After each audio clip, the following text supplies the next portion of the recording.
Voltei para falar sobre um tema polêmico que eu sei que vocês gostam, que é cosmetologia. Eu vou contar como um cosmético é desenvolvido, quais são os profissionais envolvidos, e aí isso vale tanto para quem de repente quer ingressar nessa área, quanto para quem é consumidor parar de ficar caindo em algumas besteiras que a gente vê escritas e ouve aqui pela internet. Então, vamos lá, já deixa o seu joinha aqui, comenta no meu canal, nesse vídeo, se inscreve no meu canal para apoiar meu trabalho. Vamos começar!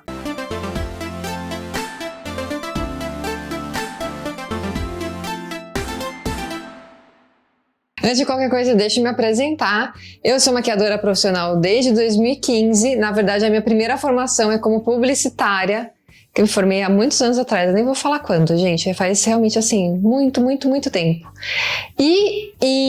Eu também já nem lembro mais. Será que foi em 2017, talvez? Eu fiz um curso de cosmetologia e eu tenho a minha própria marca de cosméticos, a Sinestese.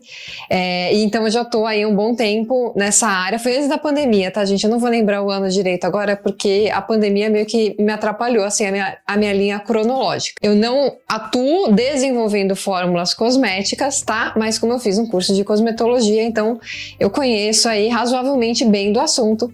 E a ideia é passar com vocês por todo esse processo de desenvolver um cosmético.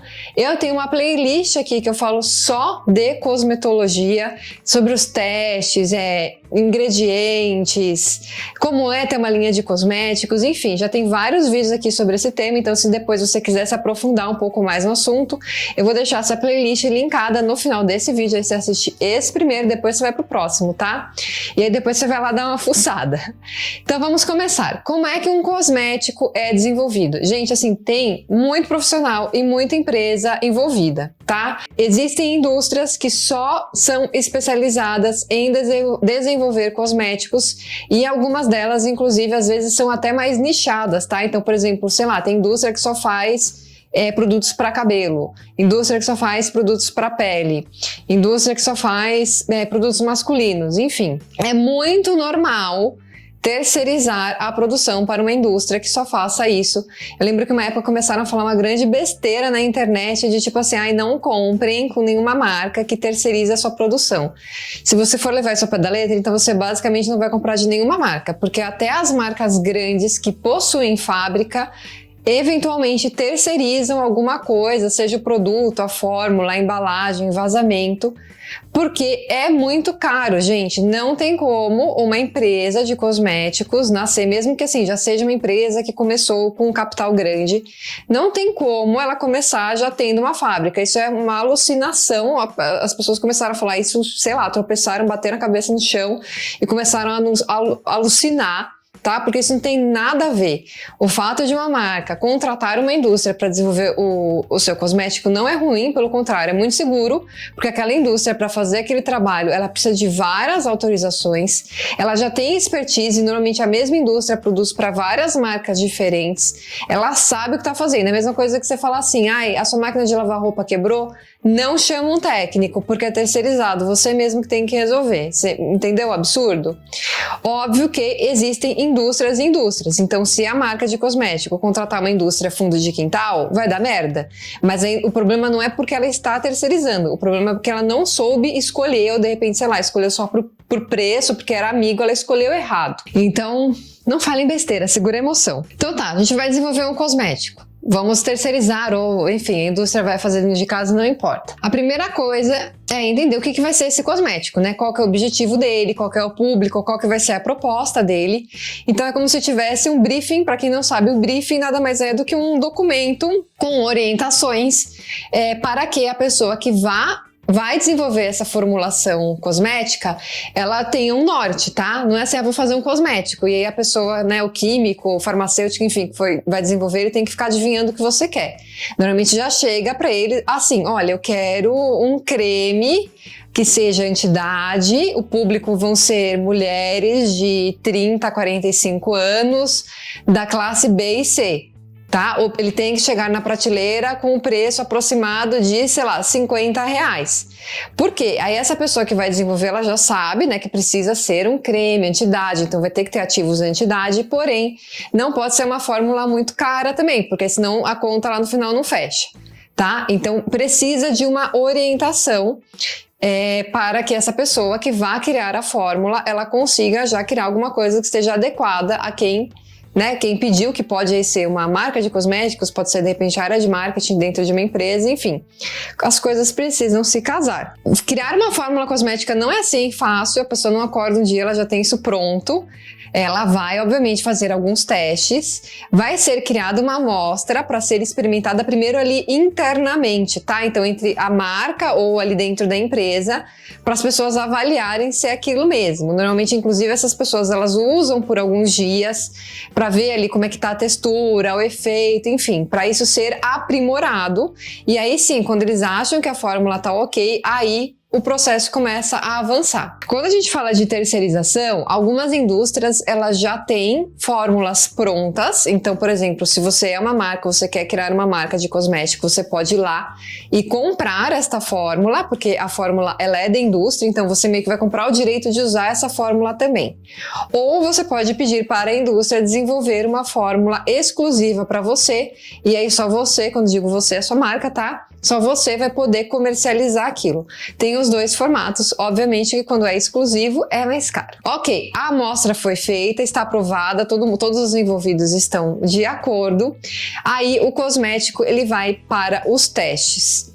Existem vários testes que podem ser feitos, mas 2 são obrigatórios, que são o teste de estabilidade e o de segurança. Para fazer o teste de estabilidade, o cosmético ele já precisa estar na embalagem que ele vai ser comercializado. Então pega-se esse cosmético, coloca dentro da embalagem dele, essa embalagem e esse cosmético vão passar por vários testes, que assim, simplificando muito, esses testes eles vão chacoalhar o produto, vão esquentar o produto numa temperatura muito alta, vão esfriar o produto, colocar numa geladeira, assim, né, com uma temperatura muito baixa, para ver como é que o cosmético reage e se ele suporta altas e baixas temperaturas, se não, em qual momento que ele começa ali a abrir o bico. É também o teste de estabilidade que vai determinar a validade do produto. Aqui no Brasil, a Anvisa exige, né, que o produto ele tenha uma data de validade a partir da fabricação.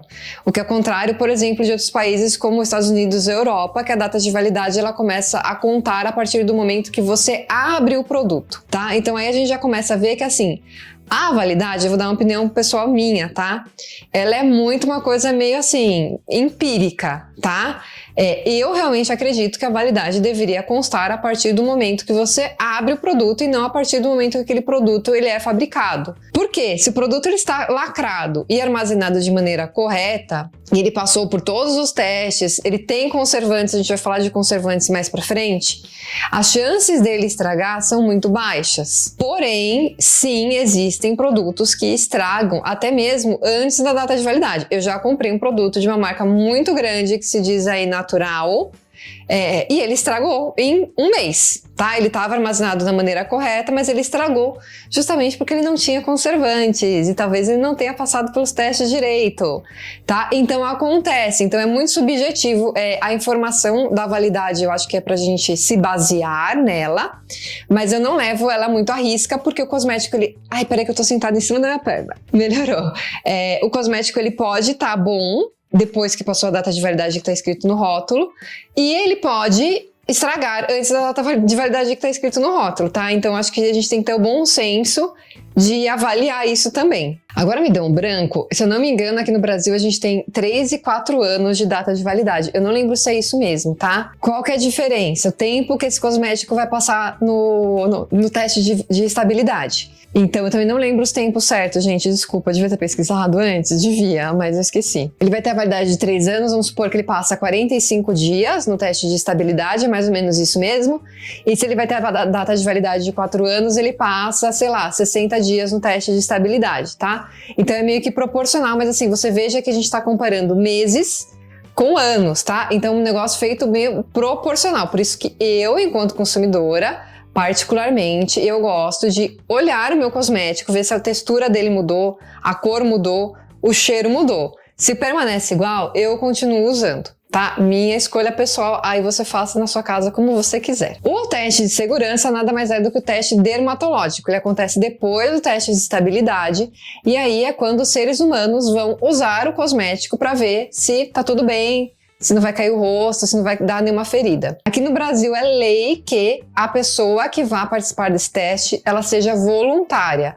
Então a empresa não pode contratar ou pagar essa pessoa para usar os cosméticos e dar a opinião dela, tá? Tem, inclusive, muitas empresas que são especializadas só em fazer esse tipo de teste de segurança.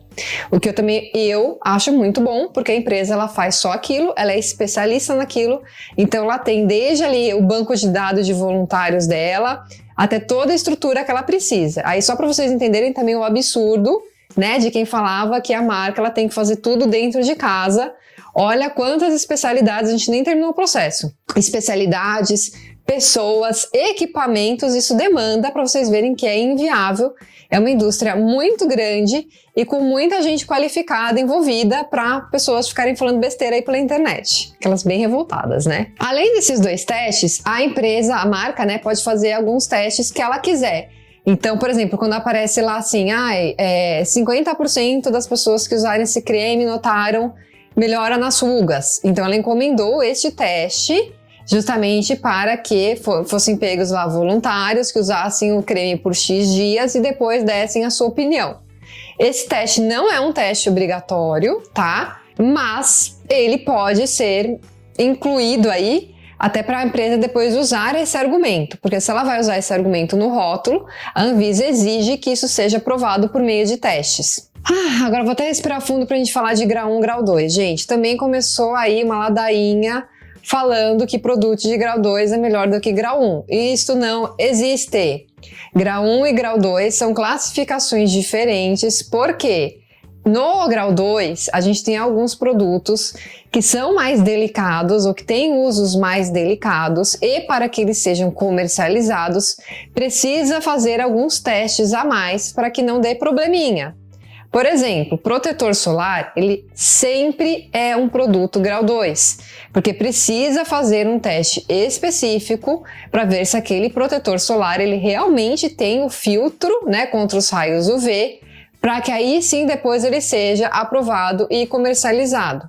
Produtos para criança, todos são grau 2 porque precisa fazer esse teste específico que uma criança pode usar esse produto. Quando você vê aí um anti-idade, o anti-idade ele precisa de um teste específico, então grau 2 novamente, para que a marca possa colocar lá anti-idade na embalagem. E agora eu vou abrir um parêntese gigante. Protetor solar, produto para criança, não tem como escapar, tá? De fazer realmente esses testes para classificar como grau 2. Agora, anti-idade, tem muita marca que tem um produto que é anti-idade e ela não fez o teste para o enquadramento no grau 2 e consequentemente não é um produto grau 2 e aí na teoria ela não poderia colocar no rótulo que é um anti-idade. Isto significa que aquele produto não é um anti-idade? Não, gente. Ele pode ter exatamente a mesma fórmula, e muitas vezes ele tem, do que o outro que foi registrado como grau 2, mas por algum motivo, seja custo, tempo, sei lá, a marca optou por não fazer esse teste para ter ali o selinho do grau 2. Tá? Então, não necessariamente um produto de grau 2 é melhor do que um produto de grau 1. Algumas marcas, sim, optam por não fazer esse teste para o enquadramento de grau 2 e normalmente é por custo ou por tempo, tá? Porque custa mais caro fazer esse teste e ele demora mais, então você demora mais para lançar o seu produto. Mas a fórmula, ela continua sendo uma fórmula anti-idade, tá? Mas como ela não fez o teste ali de antes e depois, passou, depois de X dias a pessoa usando, ficou anti-idade? Ficou, então pode pôr no rótulo. Então optam por não fazer, tá? Então não tem esse negócio de que nossos produtos todos são grau 2, então eles são melhores. Não são. Não é isso que define, tá? Isso não é assim que a Anvisa enxerga grau 1 e grau 2. Testes feitos, tudo certinho, agora sim a gente vai mandar a notificação desse cosmético para a Anvisa. De novo, existem profissionais especializados em só fazerem isso, justamente para garantir que a documentação que vai ser enviada está toda em ordem. E esses profissionais, eles inclusive conferem a fórmula para ver se na fórmula não tem nada que a Anvisa não permita, né? Então, sei lá, um creme de rosto que tem formol na fórmula, sabe? Isso é um absurdo. Se no rótulo tá tudo certinho também. Então, por exemplo, é um produto que não fez o teste para ser enquadrado como grau 2 e botou lá no rótulo antidade, porque isso não vai poder. Então, esse profissional, ele garante que tá tudo certinho e ele manda a notificação para a Anvisa. Vou abrir um outro parênteses aqui que eu estou falando, né, o processo correto. Não estou falando os desvios, porque a gente vê, sim, muito, inclusive uma informação que eu já tinha dado no outro vídeo cosmetologia, eu vou falar aqui de novo, não pode escrever a palavra manchas em nenhum cosmético. E o que mais a gente vê é manchas escrito no rótulo, nem no rótulo e nem na propaganda, tá? A Anvisa proíbe que você diga que algum produto é anti-manchas ou clareia manchas, justamente porque manchas podem ser, inclusive, doenças gravíssimas como câncer. Então, isso não pode, mas é o que mais tem, tá? Então, nem sempre, infelizmente, funciona da melhor maneira. Mas você pode ter certeza que a Anvisa não vai fazer o registro de um cosmético que tenha, por exemplo, na fórmula, um produto, né, um item lá, um componente que seja proibido, tá? Os que estão no mercado, que têm ingredientes proibidos, eles não passaram provavelmente pela notificação da Anvisa, eles não são cosméticos aí regulamentados, ok? E aí eu vou pegar esse gancho para falar uma outra coisa também que é um grande mito que as pessoas ficam repetindo na internet, de que cosmético natural é mais seguro do que um cosmético industrializado. É um tipo de coisa que eu acho que as pessoas elas escutam uma vez e elas só ficam repetindo sem parar para pensar. Não é verdade, por vários motivos. Primeiro, tudo que é natural a gente não tem controle, tá? Se você for lá e plantar uma árvore, você não sabe se essa árvore vai morrer, se ela vai crescer rápido, se ela vai ficar num lugar que ela não tá gostando porque não tem sol. Se você pegar uma semente dessa árvore e plantar no mesmo lugar, do lado dela, pode ser que a outra árvore, com certeza, na verdade, ela não vai ficar igual à primeira árvore, porque a gente está lidando com fatores que a gente não tem controle. Ao contrário, o que é industrializado é totalmente controlado e pode ser replicado exatamente igual. Então, o que eu estou querendo dizer é que, no final das contas, o industrializado ele é mais seguro do que o natural, porque a gente tem controle no industrializado e a gente consegue replicar. Um cosmético natural, ele vai ter variações, nem se forem pequenas, porque a gente não consegue lidar com a natureza. Outra coisa importante, também falo muito que natural é mais sustentável. Mentira! Para fazer alguns cosméticos que tem, sei lá, óleo essencial de lavanda, de alecrim, de rosas, precisa tirar, desmatar, colher, chame como você quiser, muitas coisas naturais, tá? Se eu não me engano, para fazer 1 ml do óleo essencial de rosas, você precisa de toneladas de rosas. Então, para você tornar esse processo de você plantar, retirar da terra, e plantar de novo, preparar o solo, não prejudicar o solo, precisa de muito investimento e não é toda empresa que faz isso, tá? Então, o natural não é necessariamente mais sustentável, nem mais seguro e nem melhor. Falando ainda de industrial e natural, não sei porquê, também da onde veio isso, que conservante é ruim. Gente, sem conservante as coisas apodrecem, simples assim. Pega uma maçã aí na sua casa, corta ela no meio e deixa ela até amanhã aí em cima da sua mesa. Vai ver como a maçã ficou. Ela vai ficar marrom, feia e só não apodrecer. Por quê? Porque ela não tem conservantes. Você vai querer comprar um creminho de rosto sem conservante que em 3 dias ele vai apodrecer para passar no seu rosto? Eu não quero, tá? Então, conservante não faz mal, pelo contrário, ele é uma exigência do consumidor porque ninguém quer passar creme podre na cara. Sem conservante, o seu creme ele vai estragar. E aí eu não consigo entender a pessoa que fica, nossa, meu Deus, socorro, conservante, não vou usar, porque não é seguro e faz mal. E daí ela vai numa feirinha de rua e ela compra o cosmético que a moça faz lá na casa dela. Nada contra se você faz cosmético na sua casa, inclusive parabéns, continue assim, que você cresça muito e consiga expandir a sua produção, mas o cosmético feito em casa, gente, ele não é seguro, você não sabe como é que essa pessoa está fazendo esse cosmético, se ela tem equipamento necessário para isso, que com certeza ela não tem, se ela está seguindo as normas de segurança e de limpeza mínimas, tá? E normalmente esses produtos não têm conservantes, eles vão estragar. Então, assim, né, não sei o que passa na cabeça das pessoas às vezes, assim. Cuidado com o que você passa no seu rosto, tá? E aí, pra finalizar, gente, alergia. Alergia, todo mundo está suscetível a ter uma alergia a qualquer coisa. Tem gente que tem alergia a camarão, tem gente que tem alergia a amendoim, tem gente que tem alergia a pimenta e tem muitas outras pessoas que não têm. Então, não é só porque um cosmético deu alergia em você que ela vai dar alergia na sua mãe ou na sua melhor amiga também. Pode ser que você tenha alguma sensibilidade ou alguma alergia específica com algum ingrediente, e isso também não significa que aquele ingrediente é ruim. Só você não aceitou. Ainda assim, de forma geral, normalmente quando o cosmético ele tem corante, o corante aumenta as chances de dar alergia. Corante, né? Então, por exemplo, para ele ficar de uma cor específica, ou fragrância, tá? Fragrância também tem mais chances de dar alergia nas pessoas. Então, se você tem uma pele sensível, evita aí cosmético que tenha corante ou uma fragrância artificial, tá? E aí vale falar que não é só porque o cosmético tem uma cor que ele tem corante, às vezes aquela é a cor natural dele, tá bom?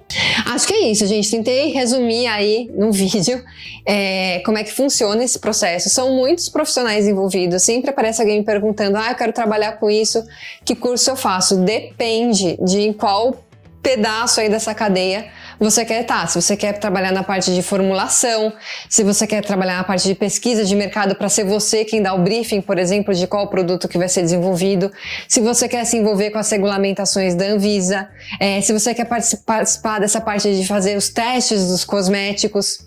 Assim, tem muita área mesmo, é um mercado muito amplo, é um mercado que movimenta muito dinheiro e, particularmente, é um mercado que eu gosto muito.